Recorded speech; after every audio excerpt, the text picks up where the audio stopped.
ekonomike, ne shiqoni, kur ka ardhur zoti Kurti në pushtet, ne kemi pasur rrymën më të lirë në rajon, kemi pasur bukën më të lirë në rajon, kemi pasur vajin me çmime më të lirë në rajon.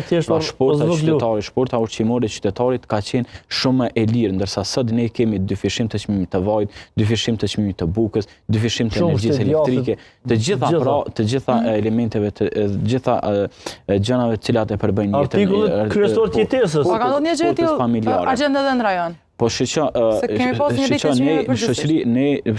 qeveria e zotit Kurti nuk ka arritur që ta ndalë inflacionin, nuk ka arritur që të marrë masa për ta ndalur inflacionin. Prandaj sjelljet e tilla ti kur jeni në një krizë ekonomike nuk mërzitesh hiç se a do të themelohen organet e shtetit, a do të themelohen institucionet.